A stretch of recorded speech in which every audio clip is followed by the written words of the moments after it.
बैठा तो उसकी बहन आई होलिका। होलिका ने कहा, भैया इतना उदास क्यों बैठा है? हिरण्यकश्यपु ने कहा, बहन क्या बताऊं, इस छोटे से बालक ने मेरा जीना हराम कर दिया है। ये मेरे शत्रु का नाम लेता है। उसने कहा, भैया इसको मारना तो मेरे लिए 2 मिनट का खेल है। बोले तो मार। कैसे मारेगी? बोले लकड़ियों का एक ढेर लगाओ। आपको याद नहीं है, ब्रह्मा जी ने मुझे वरदान दिया था कि मुझे अग्नि जलाएगी नहीं। बोले हाँ ये बात सही है।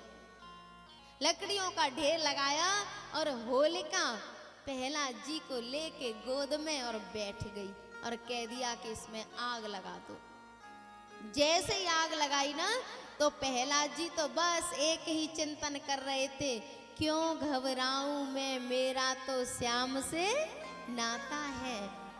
प्यारे, जब तक संसार से नाता रहेगा तब तक भयभीत रहना पड़ता है, और जब उससे नाता जुड़ जाता है ना तो फिर भय नष्ट हो जाता है।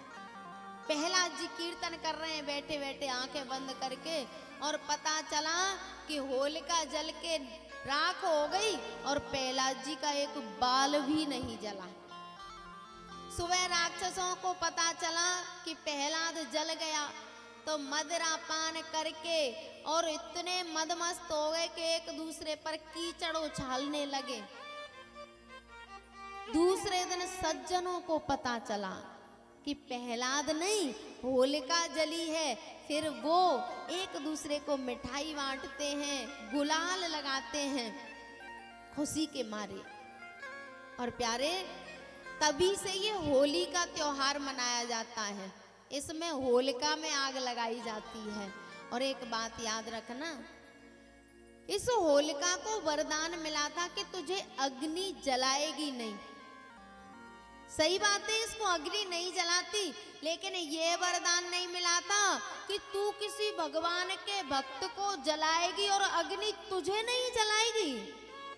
जब हम अपनी सामर्थ्य का, अपनी शक्ति का दुरुपयोग करते हैं तो फिर उसका उल्टा असर होता है।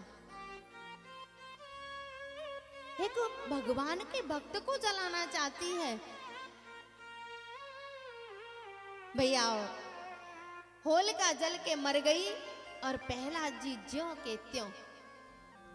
एक दिन प्रहलाद जी निकल के जा रहे थे तो एक कुमार ने अवा लगा दिया था और अबे में आग लगा दी।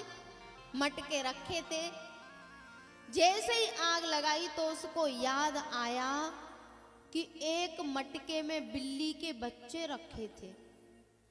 अब तो वो व्याकुल हो गया, सोचने लगा कि अब तो इस अवा को खोलेंगे तो भी वो मर गए होंगे, बचने वाले नहीं है।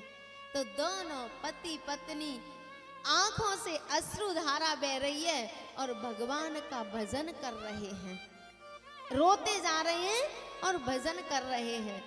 प्रहलाद जी ने देखा, बोले आप रो क्यों रहे हैं? उन्होंने कहा कि हमारे बिल्ली के बच्चे अभी में चले गए हैं और वो मर जाएंगे। बोले इस भजन से क्या होगा? बोले बस एक भजन ही है जो उनके प्राणों की रक्षा कर सकता है, नहीं तो दूसरा कोई उपाय नहीं है। हम कोशिश कर रहे हैं कि हे भगवान हमारे बिल्ली के बच्चे बच जाएं। प्रहलाद जी वहीं बैठ गए कि मैं भी देखूंगा। और जब अवा ठंडा हुआ, मटके खोले गए तो सारे मटके पक गए और जिसमें बिल्ली के बच्चे रखे थे वो कच्चा था और बिल्ली के बच्चे ज्यों के त्यों रखे थे। प्रहलाद जी को अटल विश्वास हो गया कि अब इस संसार में कोई मेरा बाल वाका करने वाला नहीं है।